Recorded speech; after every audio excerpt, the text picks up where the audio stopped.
This is my video about how good milling is in every card game. So milling.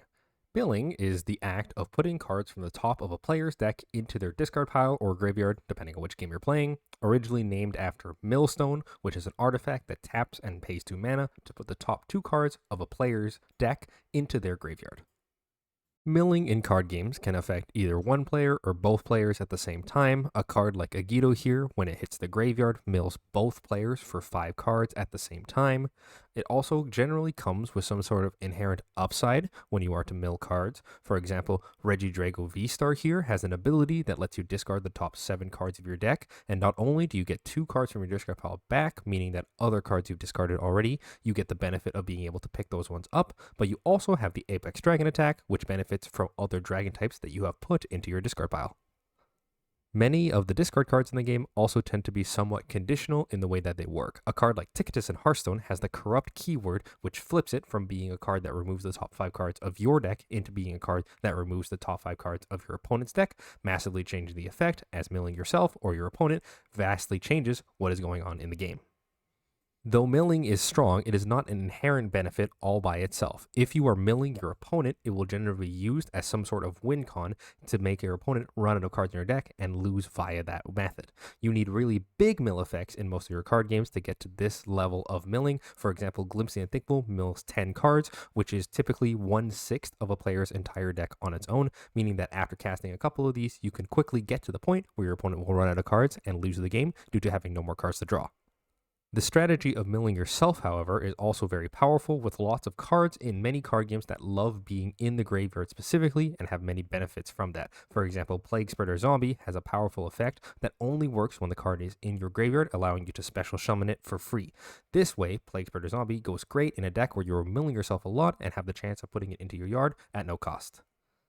Many cards also rely on your discard pile to have powerful effects, meaning that milling yourself also helps power up these cards intrinsically over the course of the game. A card like Versus Seeker picks up a supporter card from your graveyard to your hand, meaning that if you play down Versus Seeker early in the game, it'll have less power, but late in the game, when you've played lots of trainer cards and possibly milled lots of supporter cards, you can have Versus Seeker do a lot of work for you.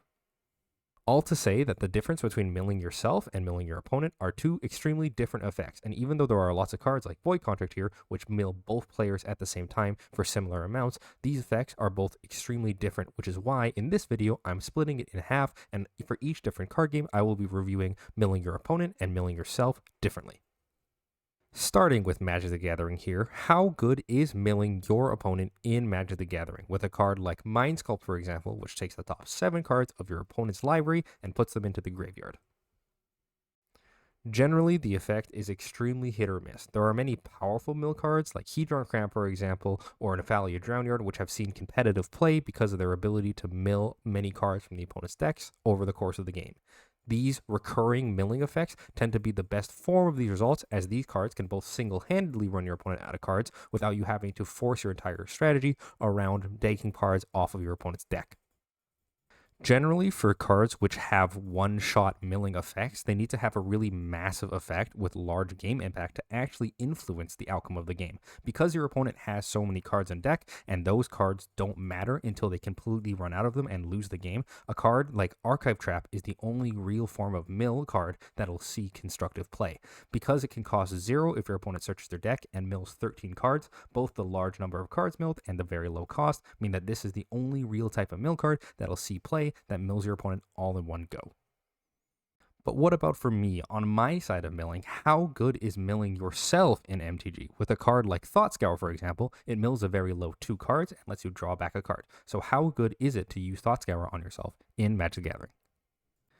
And the answer is it ends up being super duper broken. There's an entire mechanic in Magic called Dredge, which allows you to take cards from your graveyard and put them into your hand by milling other cards into your graveyard from your deck. And there are decks built around the Dredge mechanic, which allow you to put basically your entire deck in your graveyard over the course of a couple turns, using cards that discard and draw to repeatedly activate Dredge effects and mill as many cards as possible. These decks center around cards like Narcomoeba, which when put into the graveyard from the library, enter the battlefield for free. Because Magic has many effects that are like this, you can easily get a massive board by simply tossing many cards into your graveyard, building up a huge board, dealing lots of damage, and kind of winning in a way that other decks would not be able to access. But these all-in self-mill strategies aren't the only type of way that you can use self-mill in Magic the Gathering. Even when the effect is used to a lesser extent, where you only plan on milling a couple cards, it is still very powerful. Cards like Dragon Rage Channeler both help you mill cards with its availability, putting cards from the top of your deck into your graveyard, but also helps activate its Delirium ability, which powers up depending on how many card types you have in your graveyard. These decks, which focus on a more fair game plan of casting cards normally, still have many cards that benefit from filling the graveyard, meaning that self-mill both benefits fair decks and unfair decks in a huge way in Magic the Gathering. Now for Yu-Gi-Oh! So in Yu-Gi-Oh! How good is it to mill your opponent in the game of Yu-Gi-Oh! With a card like Needleworm, which flips face up to mill the top 5 cards from your opponent's deck into the graveyard? The answer is that it usually sucks. Like, it's super duper sucky and super duper slow. Needleworm needs to flip up to mill your opponent, which takes an entire turn cycle if they even allow you to do that. A card like Soul Absorbing Bone Tower is the best way to activate repeated mills by making it so every time you special summon a zombie card, you can mill 2 cards from your opponent's deck. Although this effect is really hard to trigger, as the zombies aren't really known for special summoning themselves over and over again really quickly. It's more of a built over time sort of thing. So these effects are really, really slow and bad generally. Typically, if you were going to mill your opponent out and win through that condition in Yu-Gi-Oh!, it's much better to do it in one combo as quickly as possible. Using a card like Morphing Jar, for example, in the olden days, you could flip this card face up and face down multiple times to make your opponent discard their hand and draw 5 more cards over and over again until eventually they ran out of cards in their deck. These strategies are a lot more effective at beating your opponent through mill because they go way, way faster than slowly chipping away at your opponent's decks with really slow cards like Soul Absorbing Bone Tower. This way, you can also sidestep the myriad of effects in Yu-Gi-Oh! Which trigger from when you mill a card from the deck to the graveyard. There are many cards like this. Wolf is just one example of a card that only can special summon itself when it's sent from the deck to the graveyard specifically, meaning that if you're against a deck that has a lot of these types of effects, milling them is actually a huge downside for you and a great benefit to your opponents. Speaking about combos, let's talk about combos in Yu-Gi-Oh! By seeing how good milling yourself in Yu-Gi-Oh! Is actually. If we look at Raikou here, it has the ability to send the top 3 cards of your deck to the graveyard, so how good is that type of effect in Yu-Gi-Oh! The answer is it ends up being one of the best effects in the entire game. Tearlaments are probably the best known strategy for implementing this type of milling effect. These cards all double as both a card that will mill cards into your graveyard when played, but also function as mill payoffs, as they all have an ability as when they are sent from the deck to the graveyard, meaning that you can play an entire deck full of mill cards and have generally no downside, as these cards play double function. Mill effects like this are so powerful in Yu-Gi-Oh! Many Yu-Gi-Oh! Players will refer to their graveyard as their second hand, as there are tons of cards which have super powerful abilities that you can use from the graveyard. Miracle Fusion, for example, is a fusion spell that not only works in play, but also works from cards in the graveyard, meaning that you can fusion summon with monsters in your graveyard and in play with 2 different copies, meaning that you can basically go through many, many fusion monsters using much less material, as those cards in your graveyard can count for 2 different monsters. This leads to a lot of cards in Yu-Gi-Oh! Which in any other card game would look totally banal and basically have no function in competitive play, end up being completely broken. My favorite example of this is That Grass Looks Greener. This card basically says that you will mill cards from your deck until your deck size is the same as your opponent's deck size. This card ended up being so powerful that all decks ended up having to run 60 cards to get around That Grass Looks Greener, because 60 is the maximum number of cards you can play in your deck at the start of the game. If you didn't have a 60 card deck and you were playing against the deck with grass, they would simply grass on the first turn, mill 20 cards, and with those 20 cards, they would effectively win the game immediately off of that huge bump in power. Now for Pokemon. So in Pokemon, how good is milling your opponent in the card game? With a card like Durant here, which mills your opponent's top card of their deck for each Durant that you have in play. It's a very strong effect, but knowingly so from the developers, so it's generally been kept in check over the course of the years. This Durant here, though it looks relatively innocuous, is actually the strongest mill effect and strongest mill deck that the Pokemontcg has ever seen. If we look at a more modern card like Durant EX, its special ability, Sudden Cheering, only mills 1 card from the top of the opponent's deck to the graveyard when you play it down, an extremely low amount compared to what we've seen from the other card games so far.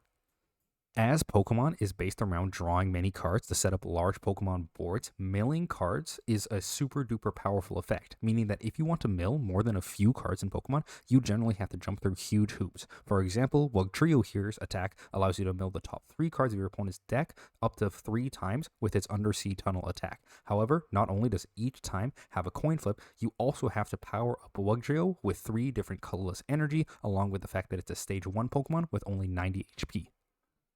If you wanted to mill your opponent with trainer cards, your options are even more limited, with the best option right now being Misfortune Sisters, which lets you look at the top 5 cards of your opponent's deck and then only discard item cards that you find there, meaning that you could mill 0 cards with the supporter sometimes doing literally nothing. However, the effect of milling is so strong that this card has to be hamstringed to only discard item cards, when in other card games, milling 5 cards would be an effect that was barely worth using. The fact that these cards do exist helps to punish more aggressive Pokemon decks, however. Decks that are focused on churning through as many cards as possible will struggle against decks which plan to mill them, as their deck size gets really low in the late game, meaning that if you are playing one of these decks, you can target down these aggressive decks relatively quickly and mill them out of their cards before they can get fully set up and have enough prize cards to win the game. But now it's time for us to mill ourselves. So how good is milling yourself in Pokemon? With a card like Trekking Shoes, which allows you to mill a card from your deck and then draw a card, how good is an effect like this in Pokemon? It turns out that the effect is just okay. It's not a bad effect. It's not super powerful. It's not a super hard effect to get in the card game. A lot of the trainer cards will generally let you mill. A card like Pokestop allows you to discard up to 3 cards from the top of your deck and then lets you retrieve a few item cards from that, which can be pretty powerful if you hit a lot of item cards. The typical issue, though, with general mill cards in Pokemon is they tend to be outclassed by the more powerful draw options Pokemon have.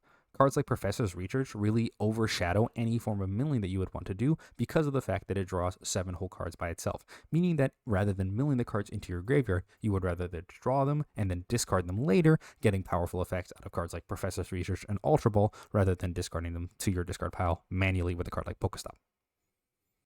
This is generally true even though the payoff for having cards in your deck put to the graveyard is very high in Pokemon. There's many a card like Dark Patch, which allows you to attach basic energy from your discard pile to your bench Pokemon, a super powerful effect that accelerates your deck really quickly. However, it is still generally preferred to just have as many cards which draw and discard rather than having cards which mill yourself, meaning that this effect is alright and sees play in some decks, but is not a mainstay of any deck like it would be in other card games. So now for Hearthstone. So how good is milling your opponent in Hearthstone with a card like Gnome here, which removes the top card of your opponent's deck? How good is an effect like this in Hearthstone? It turns out that the effect is just alright. A lot of people freaked out about the card Ticketus when it was first released. Removing the top 5 cards of your opponent's deck seems like a really powerful ability, but generally these type of effects are only really powerful against specific combo and control style decks, where you will generally need to draw through most of the cards in your deck to win the game. Generally, this type of effect in Hearthstone isn't really wanted by the game developers in general, as combo and control decks are typically the type of decks that don't really need a ton of extra hate coming from aggressive decks to stop. You would rather have combo-y and control-y decks be held down by aggressive decks rather than targeted removal with cards like Gnome and Ticketus. That's not to mention that in Hearthstone there is no discard pile, meaning that you have little to no downside to ever removing the top card of your opponent's deck from the game. A card like Rin the First Disciple, which saw tons of play when it was first in Standard, which leads from its first Seal's Death Rattle into Azari the Devourer, destroying your opponent's entire deck, needs to have many setup costs to destroying your opponent's deck in Hearthstone. You have to go through the first seal, which is a 5-mana spell, and each of these seals goes up to 6 seals, meaning you have to pay an equivalent about 50 mana to end up destroying your opponent's entire deck, showing that the effect is generally really strong, but ends up only being strong in a game where you can last for 50 mana worth of turns doing very little. Now it's my turn though. So how good is milling yourself in Hearthstone with a card like Altar of Fire here, which destroys the top 3 cards of each deck? This card also mills your opponent, but in general it mills you. So how good is the milling you effect? And it also tends to be just an alright effect, because milling in Hearthstone, like I said earlier, because you have no graveyard, it has no upside, meaning that you have to have some sort of massive payoff at the end of the road to make it willing to justify of you destroying your own cards in your own deck. Typically, Hearthstone likes to have the deck destroying effects be maximized to the utmost potential, meaning that a card like Wheel of Death doesn't only mill you a little, it destroys literally all the cards in your deck, and then it gives you the massive payoff of having to wait 5 turns and then destroy your opponent's hero, winning you the game, meaning that a card like Wheel of Death has the massive drawback of destroying your whole deck and then the massive payoff of winning you the game. Typically, cards which destroy your entire deck will be comboed with cards which check your deck size and gain power depending on how small your deck is. A card like Phantom, Lord of the Opera, has a lower cost equal to the number of cards in your deck, meaning that even though it originally would cost 30 mana, if you destroy your entire deck, you can play this card down as a 0 mana 15/15. Even before Phantom, we had card Chef Nomi, which says if your deck is empty, you summon 6/6/6 Greasefire Elementals, making a massive board full of stats for only 7 mana in the late game when you've destroyed your entire deck using a card like Wheel of Death. All of these cards need to have such massive effects because they both need to win the game for you and stabilize the game for you when you play them down in the late game. If you destroy your entire deck and then you don't win the game shortly after, you will effectively guarantee that you will lose because there is no benefit to destroying your deck in Hearthstone outside of the effect granted by the card which destroyed your deck itself. So in conclusion, in this video, I've gone over a lot of stuff, and in general, it seems like milling your opponent kind of sucks. Outside of cards like Archive Trap, which have to have a massive impact and cost effectively 0 mana to mill your opponent, milling your opponent as a strategy only seems to work in some specific scenarios and not all the time in most card games. The best example of it working, in my opinion, is the Rant, which saw a lot of play in Pokemon. However, Pokemon is the only card game example where you massively shred through your deck with card draw, and yet you still have to take a lot of turns, meaning that its Devour attack can repeatedly mill your opponent's win cons over and over again. If you look at the cards from the other games like Needleworm, they actually end up being detrimental because of how good milling is on yourself in other card games, meaning that this strategy needs a lot of help in most card games if it's going to be good.